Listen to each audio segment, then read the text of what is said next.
Pemirsa, kita memasuki kabar nang penambayan. Selawas libur panjang Idul Fitri 1446 Hijriah, Dinas Kesehatan Banjarmasin tetap mengoptimalkan pelayanan kepada warga. Salah satunya di Pusat Pelayanan Kesehatan atau Puskesmas. Seberatan Puskesmas One RSUD Sultan Suryansah tetap aktif memberikan pelayanan kesehatan kepada warga wayah libur panjang Lebaran. Selawas libur panjang Idul Fitri 1446 Hijriah, Dinas Kesehatan Banjarmasin tetap mengoptimalkan pelayanan kepada warga, salah satunya di Pusat Pelayanan Kesehatan atau Puskesmas. Kepala Dinas Kesehatan Banjarmasin Dr. Tabiun Huda Waitakon di Prima TV Kamarian Selasa 25 Maret 2025 memandahkan seberatan Puskesmas One RSUD Sultan Suryansah tetap aktif memberikan pelayanan kepada warga wayah libur panjang Lebaran Idul Fitri 1446 Hijriah. Tujuannya untuk memastikan warga dapat merayakan Lebaran dengan aman, sehat, dan nyaman.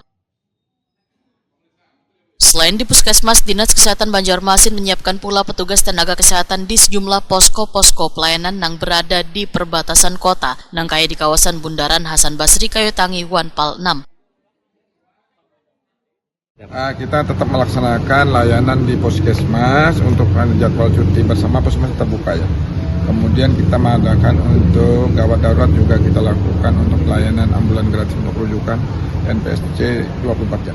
Itu seluruh puskesmas tadi tetap beroperasi lah? Sudah seluruh puskesmas Normal? Normal. Walaupun di H1 Lebaran? Iya, tetap kalau Lebaran kita buka di cuti bersama ya, tanggal 28 sampai 2, 3 sampai 4, sampai 7 dan 7 April.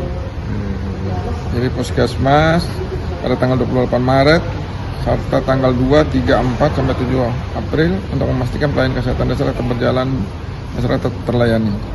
Kemudian juga Puskesmas menugaskan tim untuk siaga di beberapa pos pengamanan, pos Lebaran yaitu pos Kayotangi dan Jalan Merdeka, Duta Mall, Menara Pandang, dan membantu pelayanan kesehatan di lapangan sebagai bagian dari hubungan kesehatan operasi ketupat. Kalau jamnya normal Pak? Normal.